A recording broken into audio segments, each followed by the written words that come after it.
today we are going to have the first session of Emerging Talent Talk series, and let's just wait for the guest.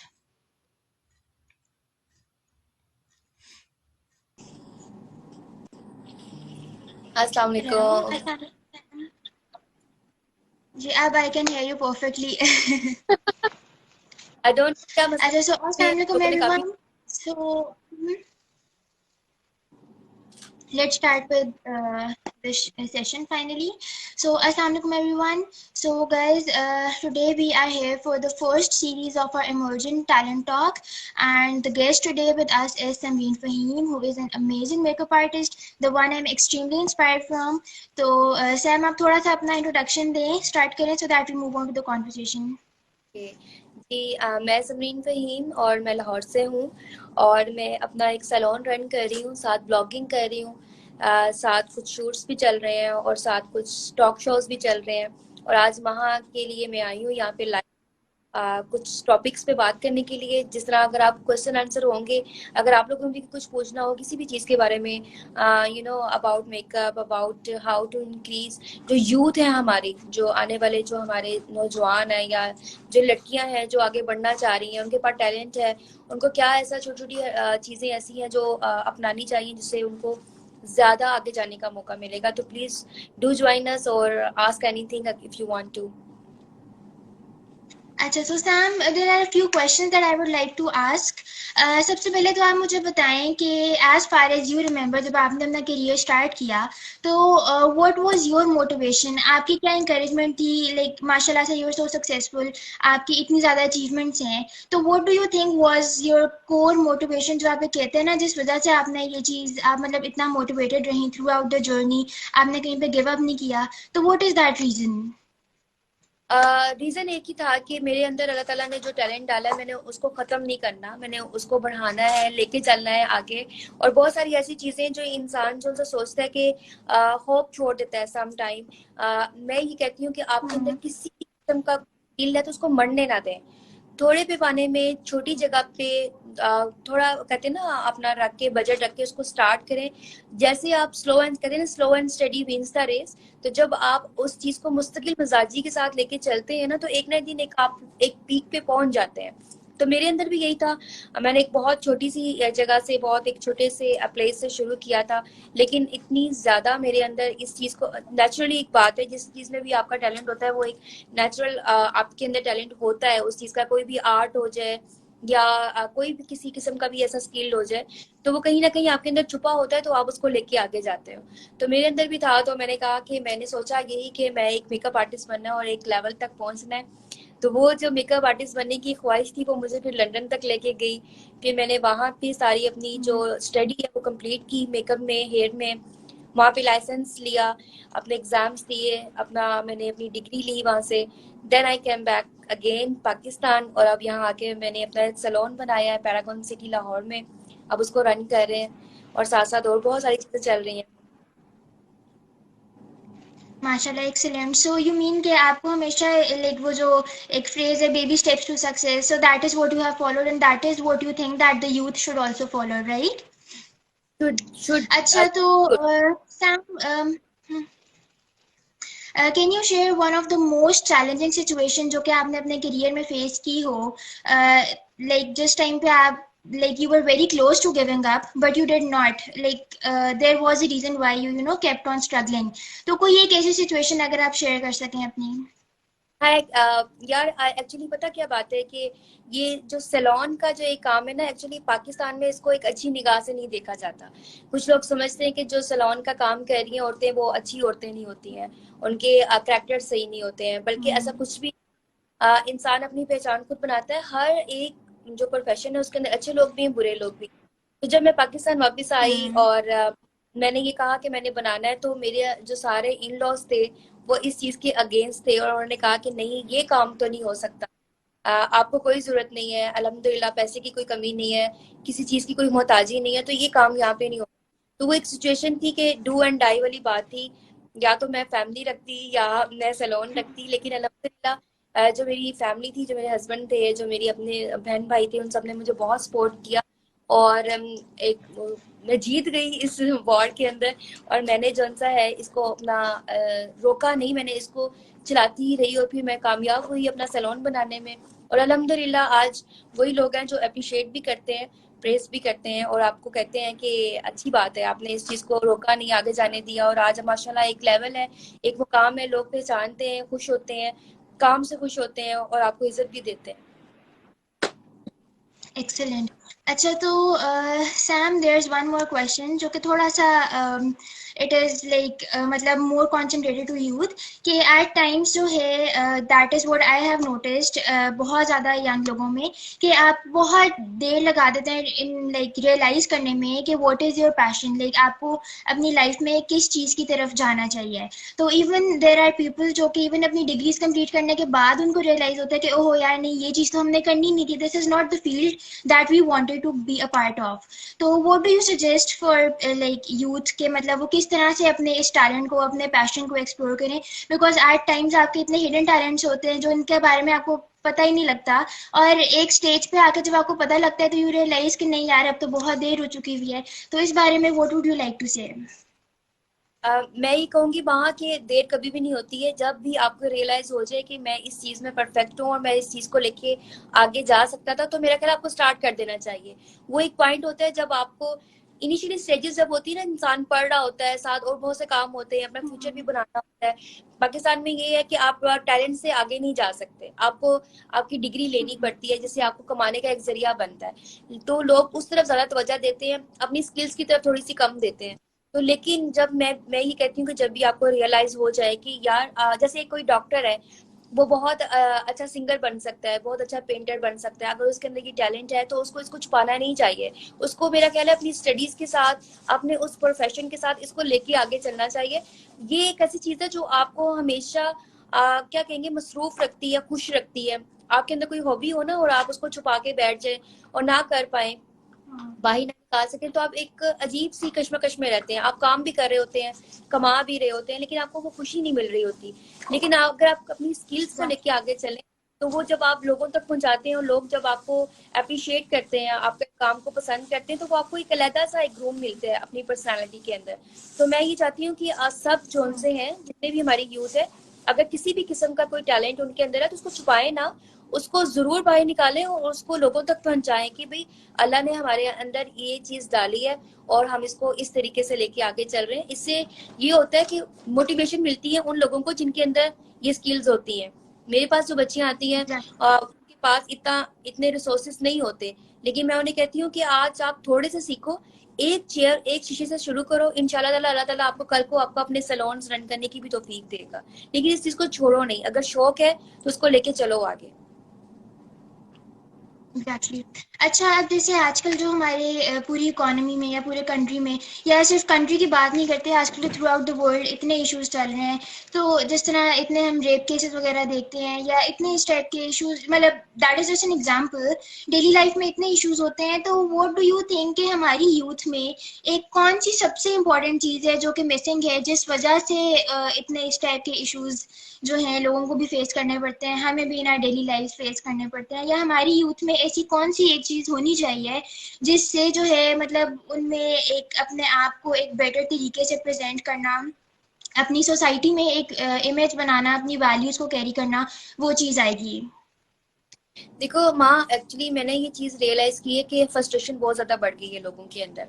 लोग अब एक तो ये है कि लोग जो उनसे है ना अपनी पर्सनालिटी जो उनसे वो दूसरे तरीके से आगे लेके आते हैं, जस्ट लाइक अगर मैं ये कहती हूँ कि अगर एक लड़की है और उसको काम करने का शौक है, तो वो इस खौफ और इस डर से बाहर नहीं निकलती कि मैं अकेली नहीं जा सकती, मैं अकेली बाहर नहीं जा सकती, मैं अकेली थी। तो मैंने बहुत सारी बच्चियां भी देखी हैं जो बहुत मजबूरी से बाहर निकलती हैं और बहुत सारे फेसेस को देखती भी हैं और बहुत सारे अप्स एंड डाउन भी देखती हैं। लेकिन मसला ये है कि मेरा ख्याल है लैक ऑफ एजुकेशन जो सी है ना, वो यहाँ पे बहुत ज्यादा है लोगों के अंदर। लेकिन मैंने बहुत सारे ऐसे लोग भी देखे हैं जो पढ़े लिखे भी हैं, लेकिन वो भी उसी फ्रस्ट्रेशन का शिकार हैं जैसे कि अनएजुकेटेड लोग उसमें हैं। लैक ऑफ तो मेरा अवेयरनेस आ जाती है कि आपको इतना शऊर होना चाहिए कि मतलब आपने किस तरह से हर चीज को लेके चलना है। मैं कहती हूँ औरतों को थोड़ा सा मजबूत होकर बाहर निकलना चाहिए। मैं स्पेशली औरतों की बात करूंगी क्योंकि औरत हमारे पाकिस्तान में थोड़ी कमजोर है, उसकी पावर भी थोड़ी कम है, उसकी सुनी भी कम जाती है, मर्द की ज्यादा पावर है यहाँ पे। तो मैं ये कहती हूँ कि अपने आप को मजबूत करके निकले, इन इस खौफ और इस डर से बिल्कुल अपने स्किल्स को या अपनी हॉबीज को या अपनी ख्वाहिशात को ना मारे के बाहर निकलेंगे तो ये हो जाएगा। बहुत मजबूती के साथ बाहर निकले, फेस करने की कोशिश करें, और ऐसे लोगों को के आगे अपनी जुबान दबाने से बेहतर है अपनी आवाज उठाएं, ताकि आपको पता चले, लोगों को पता चले कि भाई ये बंदा आवाज उठा सकता है, कल को हमारे मुंह के आगे भी आके बात कर सकता है। तो जो डर जाती है बेचारी, फिर वो घर तक ही रह जाती है, लेकिन ना उनका कोई फ्यूचर बन पाता है, ना वो अपनी फैमिलीज को लेके आगे चल पाती हैं। और स्किल्स इतनी अच्छी होती हैं उनके अंदर कि अगर हमें भी वो मतलब कि बीट कर सकती हैं, लेकिन वो एक कहते हैं ना कि वो एक खौफ और वो अकेलापन और वो अनसिक्योरिटी, लाइफ की भी, इज्जत और माल की भी, सब चीजों की, वो मेरा ख्याल है कि इसमें हमारी हुकूमत का भी थोड़ा सा किरदार अदा होना चाहिए कि उनको इतना स्क्योर औरत को करना चाहिए यहाँ पे, पता चले कि अगर मैं बाहर निकलूंगी और अल्लाह ना करे मेरे साथ कोई मिसहैप होगा, तो मेरी जो गवर्नमेंट है वो मेरा पूरा साथ देगी, मुझे हेल्प भी करेगी, मुझे सपोर्ट भी करेगी, मुझे इंसाफ भी दिलाएगी। थोड़ी सी काफी चीजें ऐसी हैं जो हमारे मुल्क में अभी बहुत जरूरत है होने की। एग्जैक्टली, असल में मसला ये है कि मैंने अपनी लाइफ में जितने भी ऐसे एक्सपीरियंसेस देखे हैं, और मतलब कुछ होते हैं जहाँ पे जस्टिस मिल भी जाती है, but in most of the cases जब औरत आवाज उठाती भी है तो भी उसी को ही आप हमेशा बैश करते हैं कि नहीं इसी की गलती होगी, ये ऐसे है ये वैसे है, देखो जरा इसको शर्म नहीं आती, घर से निकल के आवाज उठा रही है। तो ये सारा कुछ भी बहुत है जो कि हमारे इतनी इमर्जिंग टैलेंट जो है, खास तौर पर जो लड़कियां हैं वो इस चीज में नहीं अपनी वर्किंग फील्ड में एंटर हो पाती, या अपने करियर्स को नहीं उस तरह बिल्ड कर पाती हैं जिस तरह एट टाइम्स लड़के कर सकते हैं। तो ये एक और वजह है जिस वजह से मतलब हमारा बहुत ज़्यादा टैलेंट है जो कि इकोनॉमी के अंदर ही सप्रेस हुआ है। तो व्हाट डू यू थिंक कि हम एज एन इंडिविजुअल इस चीज़ को चेंज करने के लिए हम क्या कर सकते हैं? पहली चीज़ तो आ गई awareness, obviously, because awareness is the most important thing. मेरा ख्याल, हाँ, हमें एक दूसरे को, औरतों को एक दूसरे को सपोर्ट करने की जरूरत है। यहाँ पे एक्चुअली ना औरतों के अंदर एक तो जेलसी फैक्टर भी बहुत ज्यादा है और लेग पुलिंग भी बहुत ज्यादा है। अगर एक औरत दूसरी औरत को सपोर्ट करने लग जाए ना, तो कैन यू बिलीव कि मेरे ख्याल no one can beat them. मर्द क्यों आगे निकल जाते हैं कि वो एक दूसरे का साथ दे जाते हैं, एक दूसरे की बातें छुपा जाते हैं, एक दूसरे के राज पी जाते हैं, इस तरह की चीजें कर जाते हैं। लेकिन औरत के अंदर पता नहीं क्या है, थोड़ा सा जेलसी फैक्टर अल्लाह ताला ने ज्यादा डाल दिया। तो इधर मैंने ये देखा कि लेग पुलिंग बहुत ज्यादा है। अगर कम्युनिटी आपकी स्ट्रॉन्ग हो जाए, लेडीज की कम्युनिटी, वुमेन्स की कम्युनिटी स्ट्रॉन्ग हो जाए और वो एक दूसरे को सपोर्ट करने लग जाए, तो मेरा ख्याल है कि एक मजबूत औरत एक कमजोर औरत को लेके बहुत आगे जा सकती है। ऐसी बच्चियां एक हमारे यहाँ पे मसला ये है कि मतलब अगर दो लोग सेम काम कर रहे हैं ना, तो आप अगले को सपोर्ट करने के बजाय उसको अपना कंपटीशन समझना शुरू कर देते हो, which is not how it is suppose to be. मतलब आप उससे कम्पीट क्यों कर रहे हो? आप उसको सपोर्ट करो, वो आपको सपोर्ट करे, and you both can actually succeed. Exactly same here, same here. मैं यही कहना चाह रही हूँ कि देखो, जब आप एक दूसरे को सपोर्ट करने लग जाओगे ना, तो लोगों को भी इस चीज की अवेयरनेस हो जाएगी, भाई ये औरतों की कम्युनिटी है, इसको कोई बीट नहीं कर सकता। अगर हमने इनको कुछ छेड़ा या कोई ऐसी बात की तो ये लोग हमें काट खाएंगी। लेकिन मसला ये है कि हमारे यहाँ पे एक दूसरे को कंपटीशन में आ जाती है। हाय, आज इसके इतने वो फीचर्स आ गए, आज इसके इतने टॉक शोज आ गए, इसके नेक्स्ट टाइम इतने टॉक शो नहीं आना चाहिए, फिर वो उसको काटने की दौड़ में चली जाती है। ये नहीं कहती कि आज ये आई है, हम इसको सपोर्ट करें, हम इसको प्रेज करें, हम इसको अप्रिशिएट करें। वो उस चीज पे नहीं जाती, उस चीज पे नहीं जाएंगी। लेकिन ये है कि वो उसको बल्कि बीट करने की कोशिश करेंगी। मैं ये कहती हूँ कि एक दूसरे को बीट करने के बजाय एक दूसरे को सपोर्ट करें, ताकि आप खुद भी आगे जाएंगी और उसको भी जाने का मौका मिलेगा, वो अपने आप को भी सिक्योर महसूस करेगी, आप भी सिक्योर महसूस करेंगे, आपको किसी सहारे की जरूरत नहीं पड़ेगी वहां। अच्छा, so there is one more question. Throughout आपने सोशल मीडिया पे, like obviously being a blogger, social media is your main area. तो सोशल मीडिया में भी इतने इस टाइप के केसेस होते हैं जिस वजह से जो है मतलब खास तौर पे लड़कियों को पीछे रखा जाता है कि नहीं, आपने अपने आप को इस तरह प्रमोट नहीं करना, this is not what you have to do. मतलब इवन बीइंग अ ब्लॉगर मुझे खुद एट टाइम्स इतनी इस टाइप की बातें सुननी पड़ती हैं कि नहीं ये तो लड़कियों का काम ही नहीं है।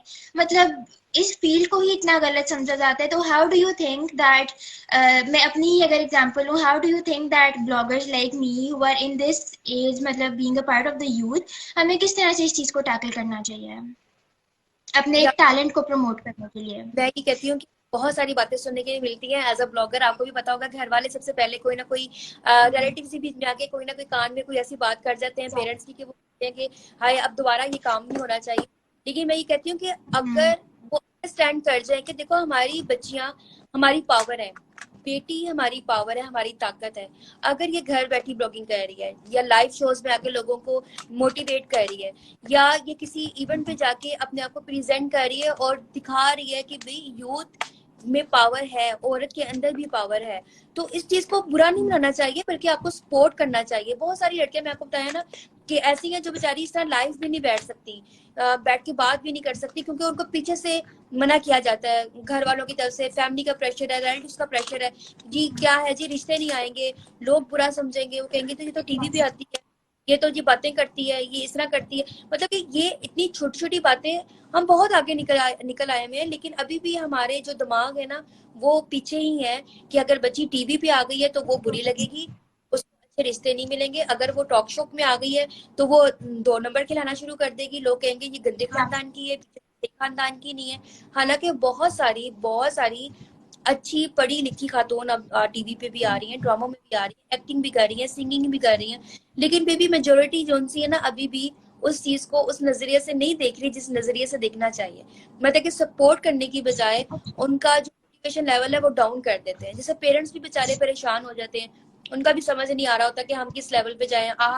आया कि हम अपनी बेटी को मना करें या उसको सपोर्ट करें, तो वो भी बेचारे लटक लटक जाते हैं दरमियान में। तो मेरा यही है और जो लोग फिर सपोर्ट करना चाहते भी है ना वो भी मना कर देते हैं कि नहीं भाई दिस इज व्हाट हैपन, तो अब हम पहले तो तुम्हें करने दे सकते बट अब नहीं करने दे सकते। तो उस एग्जैक्टली मैं एक वही इमेज की वजह से that is all in our minds, इतनी ज्यादा लाइफ इतने ज्यादा जो यूथ में से लोग हैं they are like actually being reluctant to start off. Exactly the same thing is this कि भाई मतलब कि हम अब हर किसी की जो सी ना अपनी अपनी ख्वाहिशात होती हैं। देखिए एक बहुत अच्छा सिंगर और अगर अब वो लड़की है, स्पेशली अगर वो लड़की है तो वो घर से बाहर नहीं निकल सकती, वो अपना टैलेंट नहीं दिखा सकती। क्यों? क्योंकि मुआशरा इस चीज को कबूल नहीं करता। अगर वो एक दफा टीवी पे आ जाएगी तो जी वो अच्छी खानदान की नहीं है। मतलब कि उनका एक कंसेप्ट बन गया है कि टीवी पे आने वाली गाने वाली एक अच्छे खानदान से ताल्लुक नहीं रखती। एक मीडिया से बहुत तो आपका किसी भी तरह से लिंक हो जाए ना तो you are not considered like एक मैं क्या कहूँ इनोसेंट नहीं कंसिडर किए जाते कि जी आप तो बिल्कुल ही आपकी आपका करेक्टर खराब हो गया, आपका ये ऐसे है वो वैसे है। तो like you actually start getting too much bashed about it कि बंदा खुद जो है ना एक वो डिप्रेशन में चला जाता है, इतना इनसिक्योर हो जाता है कि अच्छा यार मैं वाकई में ऐसा हूँ। बट आई बिलीव कि इसमें जो है ना इंसान की अपनी नीयत बहुत रोल प्ले करती है। अब बहुत there was a time when I used to be so much affected by what people used to say, लेकिन अब अल्लाह का शुक्र है मुझे सिर्फ ये होता है कि यार एटलीस्ट मेरी अपनी नीयत साफ है, I know what I am doing. मैं अगर ब्लॉगिंग कर भी रही हूँ, मैं इवेंट्स पे जा भी रही हूँ, मैं टीवी पे जा भी रही हूँ, मुझे पता है मैं किस नीयत से जा रही हूँ या what is in my heart and that is what Allah knows as well. तो आई थिंक हमारे यूथ को भी इसी चीज पे फोकस करना चाहिए कि अपनी नीयत साफ रखें और उसके बाद उनका जो भी पैशन है, उनका जो भी करने का दिल करता है, they should definitely pursue that. उन्हें लोगों की मैं कहती बातों से नहीं फर्क पड़ना चाहिए। बिल्कुल लोगों की बातों में ना आए। मेरी यही रिक्वेस्ट है यूथ से कि बिल्कुल लोगों की बातों में ना, और वो लड़के भी। आपको पता है बॉयज भी बेचारे कभी कभी इस चीज का शिकार हो जाते हैं। बहुत सारे मैंने लड़के एग्जैक्टली। ऐसे भी देखे हैं जो कि अपनी फैमिली के प्रेशर का शिकार हो जाते हैं। वो कहते हैं नहीं नहीं तू डॉक्टर ही बनना है, तूने इंजीनियर ही बनना है, तूने फलाना ही बनना है, जबकि उसके अंदर एक ऐसा टैलेंट है जो उसको उससे भी ज्यादा आगे लेके जा सकता है। अब बड़े बड़े अच्छे सिंगर्स जो से हैं वो work करते हैं, लोग डिफरेंट कंट्रीज में भी जाते हैं, इतने इतने अच्छे इवेंट्स भी उनको मिलते हैं। लेकिन नहीं वो एक नहीं, अगर इंजीनियर बनेगा, डॉक्टर बनेगा, कोई प्रोफेसर बनेगा, किसी लेवल पे जाएगा तो इसकी लाइफ बनेगी, ऐसा नहीं है। आप अपनी एग्जैक्टली। हॉबी अपनी स्किल के साथ आगे जा सकते हो। और थोड़ा सा मेरा ख्याल है कि पेरेंट्स को थोड़ा सा अब कूल डाउन होना चाहिए, उनको बच्चों के ऊपर छोड़ना चाहिए। जबरदस्ती से कोई चीज हासिल नहीं होती है। मैंने बहुत सारे ऐसे देखे हैं जो डॉक्टर्स बनने के बाद अपनी जो स्किल्स है उनको लेके आगे आते हैं, गाने गा रहे हैं, प्रोड्यूसर बन गए हैं, डायरेक्टर्स बन गए हैं, पॉलिटिक्स में चले गए हैं। मतलब कि इस तरह के, हालांकि उनके पास डिग्रीज हैं, डॉक्टर्स हैं, उन्होंने अपना एक वक्त जाया किया डॉक्टर बनने में, लेकिन क्योंकि उनको बहुत देर बाद रियलाइज हुआ कि नहीं मेरा दिल इसमें नहीं है, मैं ये काम नहीं कर सकता, मुझे इसी शोबे में जाना है, तो एंड ऑफ द डे फिर वो वहीं जाता है। तो बेहतर यही है कि आप पहले से ही एग्जैक्टली। अपनी इनिशियली स्टेज में ही आप अपने हॉबीज को, अपने स्किल्स को लेके आगे जाओ। अच्छा, तो Sam, since you are a parent as well, तो इस वजह से मैं आपसे ये वाला एक और क्वेश्चन करना चाहूंगी कि at times what happens is, जो कि मोस्ट ऑफ द फैमिलीज में होता है कि जी आपके बच्चे ने अगर आगे पढ़ना है तो या डॉक्टर बनना है या इंजीनियर बनना है, जैसे इन फील्ड्स के अलावा तो कोई ऑप्शन है ही नहीं। एट टाइम्स यूथ के ऊपर, बच्चों के ऊपर पेरेंट्स की तरफ से भी प्रेशर होता है कि बस यही करना है, इसके अलावा नहीं करना, या मतलब बहुत सी ऐसी फील्ड्स हैं जिनको पेरेंट्स जो है समझते हैं कि नहीं, you should not go into that, उसमें यही है, उसमें वो है।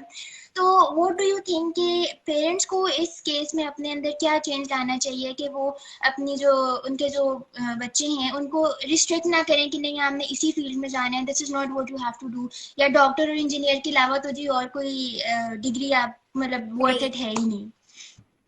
पहले पेरेंट्स को थोड़ा सा अपना माइंड को रिलैक्स करना चाहिए।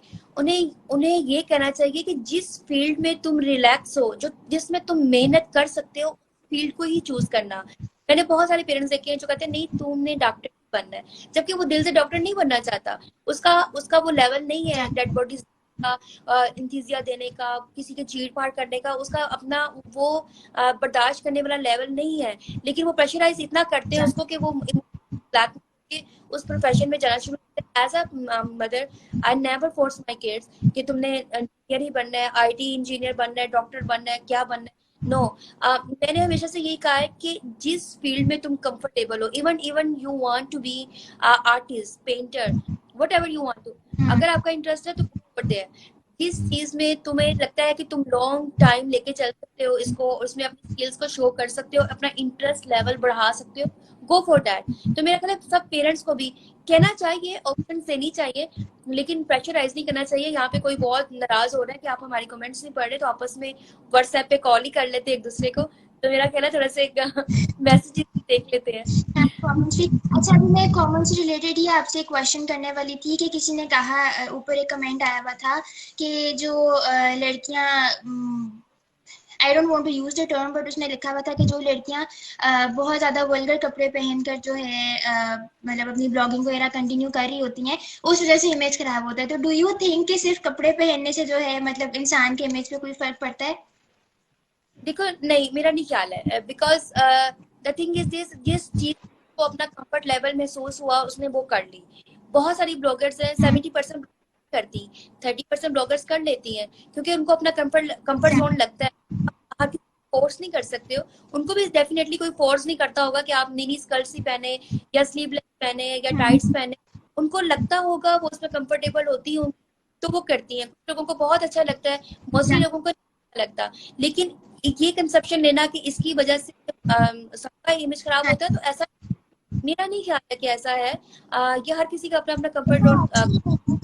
हर एक की, अगर हम सिर्फ बात करें ना, मतलब एट टाइम्स लोग कहते हैं कि आपको लिमिट्स में रहना चाहिए, तो हर एक की अलग अलग लिमिट्स होती हैं, मतलब आपकी अलग होंगी, मेरी अलग होंगी, जो तीसरा बंदा हमें देख रहा है उसकी अलग होंगी। तो हाँ, हर एक के लिए अपनी बाउंड्रीज, अपनी लिमिट सेट हुई भी होती हैं, तो आप मतलब आप ऑब्वियसली आप अपने कंफर्ट जोन तक जाकर मतलब आप जैसे करना चाहो, जैसे कंफर्टेबल हो वैसे करो। And that is another issue हमारी यूथ में कि हम लोग जो है अगले को ड्रेसिंग और इन चीजों की बेस पे जज करते हैं, not by the talent, not by the thing that she is putting her effort on. Exactly.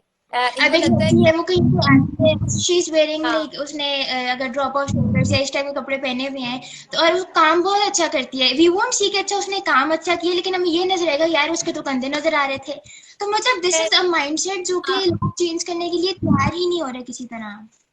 लेकिन मैं उन लोगों से ये पूछना चाहूंगी, देखो अगर वो जो बुटीक या वो जो डिजाइनर जो इस तरह डिजाइन करते हैं वेस्टर्न के लिए, उनको कौन हम्म, रिप्रेजेंट करे? अब कोई ना कोई तो आगे आएगा ना उनको represent के लिए, उनकी ब्लॉगिंग करने के लिए, एग्जैक्टली। उनको शो अप। अब बॉयज तो नहीं पहनेंगे वो, डेफिनेटली वो वही पहनेगी जिसको उस ड्रेस में कंफर्ट जोन लग रहा होगा और वो उसको वो अच्छा कर रहे होंगे। तो देखो सम एग्जैक्टली। हाउ ऐसा होता है कि हमारी जो लड़की वो हर चीज अपनी खुशी से भी नहीं कर रही होती। कुछ लोग बहुत मजबूर होते हैं, कुछ लोगों ने अपने पूरे पूरी फैमिली को लेके चलना होता है, तो उनको इजाजत होती है पीछे से, या कंफर्ट जोन मिल रहा होता है तो वो इस ब्लॉगिंग को कबूल कर लेती है। नहीं करता और हर कोई कर भी नहीं एग्जैक्टली। सकता। एफर्ट्स भी बहुत होती है। प्लीज आप लोग इस चीज को जज ना किया करें कि उसने मिनी स्कर्ट पहन ली है तो वो गंदी है, वो बुरी लग रही है। ऐसा नहीं होता, उसमें भी बहुत एक प्रोसीजर होता है, इतनी इतने इतने घंटों के शूट्स होते हैं, खड़े रहना पड़ता है, शूट्स करवाने पड़ते हैं, आपको बड़ी मेहनत करनी पड़ती है, आपको खाने होश नहीं होता। तो ये सब चीजें नोट करनी चाहिए। मैंने कहा ना, जब तक आप सपोर्ट नहीं करेंगे एक दूसरे को, जब तक आप किसी को इजी लेके नहीं चलेंगे, जजमेंटल की तरफ चले जाएंगे, उनको जज करने लग जाएंगे, तो इस तरह तो कोई भी आगे नहीं आएगा। किसी को भी अच्छा लगेगा कि मैं ये काम करूँ, वो इसी डर और खौफ में रहेगा कि अब मेरी पोस्टें लगना शुरू हो जाएंगी, लोग मेरी स्क्रीनशॉट्स लेके मेरे पे नारे कसना शुरू हो जाएंगे, मेरे पे फतवे करना शुरू हो जाएंगे। तो ये थोड़ा सा बस ये है कि पाकिस्तान में ना थोड़ा सा ये अभी भी मसला है कि लोग खुल के अपना काम नहीं कर सकते हैं। उनको बहुत सारे जो शकूक होते हैं ना, वो घेरे होते हैं, कुछ फैमिलीज की तरफ से, कुछ फ्रेंड्स की तरफ से, कुछ लॉज की तरफ से। बहुत सारी लड़कियां ऐसी हैं जो शादी के बाद आती हैं इन चीज़ों में, जब उनको थोड़ा कंफर्ट मिलता है, जब उनको थोड़ी हस्बैंड की सपोर्ट मिलती है, तो वो इस प्रोफेशन में आती हैं, ब्लॉगिंग भी करती हैं, व्लॉगिंग भी करती हैं, वो अपने टॉक शोज में भी आ जाती हैं, एंकर बन जाती हैं। तो बहुत सारी मैंने ऐसे देखी हैं जो अपनी स्किल्स को शादी के बाद आगे लेके आती हैं। उनको जब उनको एक सपोर्ट मिलती है, एक कोई सहारा मिलता है, तो वो आगे आती हैं। तो मेरा ख्याल है कि सबको एक दूसरे का सहारा बनना चाहिए और एक दूसरे को कंफर्ट जोन देना चाहिए, कोई आपसे शेयर कर सके कि भाई मैं ये काम करना चाहती हूँ, मुझे मदद चाहिए आप। तो सबसे पहली मदद आपको पता है आपकी फैमिली की होती है। तो मेरा ख्याल है फैमिली वालों को सबसे एक बड़ा सुकून कौन सा होता है ना आपका सपोर्ट का, वो फैमिली ही होती है।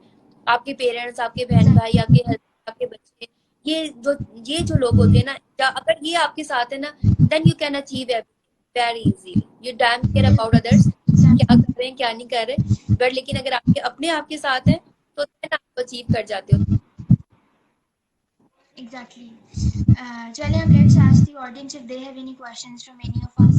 So, to the people who are watching, if there's anything that you guys want to ask, so you can definitely ask so that we move towards the end. In fact, हमने काफी comments तो जो है miss कर दिए थे।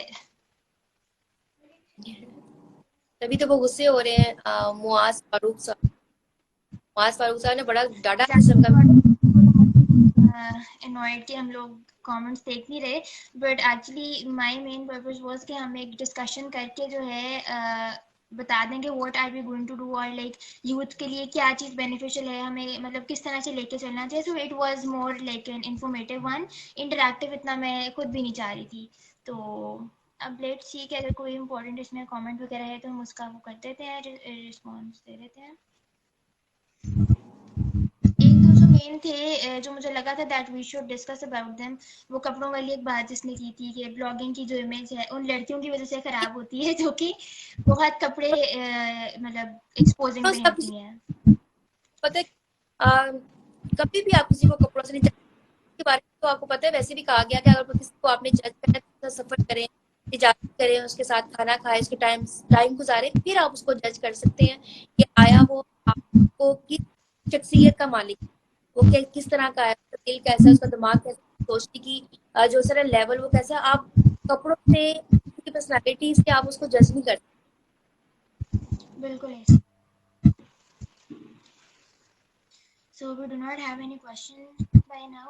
अच्छा तो Sam, is there anything else that you would like to say conclusion में, एक overall छोटा सा कोई कहना चाहूंगी हाँ कि हमारा जो यूथ है वो हमारा जो ना आने वाला मुस्तकबिल है। ठीक है, इन लोगों आगे सब चीजों को, हर किस्म के प्रोफेशन को लेके, तो मैं यही रिक्वेस्ट करूंगी अपने यूथ से कि आपके अंदर कोई स्किल है तो जरूरी नहीं है कि आपको किसी बहुत बड़े प्लेटफॉर्म पे जाके ही इंट्रोड्यूस करवाएं। आप अपने घर से भी शुरू हो सकते हैं। अगर आप सिंगर है तो आप छोटी छोटी जाके अपने आप को प्रेजेंट कर सकते हैं। आप इसी तरीके से लोग आपको जानना शुरू होंगे, फिर लोग आपको बड़े बड़े शोज में बुलाना शुरू कर देते हैं। जब आप किसी की नजर से गुजर जाए, अच्छा सिंगर, अच्छा आर्टिस्ट, अच्छा मेकअप आर्टिस्ट, अच्छा हेयर स्टाइलिस्ट, अच्छा एक्टर, कहीं भी हो सकता है। तो आप किसी भी किस्म की अगर आपके अंदर स्किल है, आप उसको छुपाएं ना। आप ये मत सोचें कि मुझे कोई बड़ा टारगेट मिले तो सामने आऊंगा दुनिया के, ऐसा नहीं है। आप दुनिया के सामने बड़े नाम से आ सकते हैं। Slow and study wins the race, बस इस चीज को रखें। जरूरी नहीं कि आप एक ही दफा लंबा हाथ मारे, एक ही दफा चार कनाल का सैलून बनाए, या एक ही दफा आप जाके कोक स्टूडियो में गाना शुरू कर देंगे, या कोई ऐसा नहीं है। आराम हो, स्टेप बाय स्टेप। इंशाल्लाह ताला जब आप कंटिन्यूसली चीज को लेकर चलना शुरू कर देते हैं ना, तो अल्लाह ताला फिर आपका हाथ पकड़ना शुरू, फिर आपको सहारे लोग हो जाते हैं, आपका एक लेवल बनता है। तो अगर किसी किस्म का कोई आर्टिस्ट है, कोई पेंटर है, कुछ भी है, तो थोड़ा थोड़ा करके अपनी जो स्किल्स है उसको बढ़ाता जाए, और एक ना एक दिन ऐसा आएगा इंशाल्लाह कि आप अपनी ख्वाहिशात वो पूरी करके लोग आपको जानने लग जाएंगे, काम बन जाए। Thank you so much Sam, आपने इतना आई एम श्योर कि अब जितने भी लोग ये वीडियो देखेंगे या जितने भी लोगों ने देखी है, ज़रूर उनका कहीं ना कहीं माइंड में कोई ना कोई जो है ना सवाल ज़रूर आएगा कि अच्छा यार, हम शायद यहाँ पे जो है हमें थोड़ी सी एफर्ट करनी चाहिए, शायद यहाँ पे थोड़ी इम्प्रूवमेंट लानी नहीं नहीं, चाहिए। तो this is what aiming for कि हाँ, एफर्ट नहीं छोड़नी, आप तो करते ही रहना है। बहुत सारी मुश्किलात आती हैं जिंदगी के अंदर, की तरफ से कुछ है, वो दोस्तों की तरफ से आ जाती है, इमोशनल ब्लैकमेल भी बहुत होते हैं में, तो ब्लैकमेल बहुत चलती है। लेकिन ये है कि उनको मनाने की कोशिश करें, सिखाने की कोशिश करें, आहिस्ता प्यार और मोहब्बत से वो समझ जाते हैं, फिर उनको पता चल जाता है कि नहीं, अगर हमने इनको इस चीज से रोका तो ये डिप्रेशन का शिकार हो जाएगा। तो उस डिप्रेशन में जाने से बेहतर है आप अपनी जो कंटिन्यूअसली चलाते रहे, नहीं होता इंशाल्लाह, अल्लाह ताला एक दिन ना एक दिन हाथ पकड़। बिल्कुल ऐसा ही है। तो चलिए, I think that's all for today. So thank you so much Sam, आपने इतने अच्छे पॉइंट्स हमारे साथ डिस्कस किए, and I love the way you think, I love the way you are an amazing mom and you are handling like a lot of things together अपना, so like much माँ। I understand it's very difficult to be a working woman along with having kids and a proper family, and mashallah you're doing it all very good. So best of luck for your future. Inshallah say we'll be meeting again inshallah. And that is it for today. Yes. Thank you for watching guys, and thank you so much महा for inviting me. अच्छा लगा, इस तरह की बातें होनी चाहिए, topic चाहिए, ताकि लोगों में थोड़ी सी पैदा हो। Exactly. Thank you, Allah Hafiz.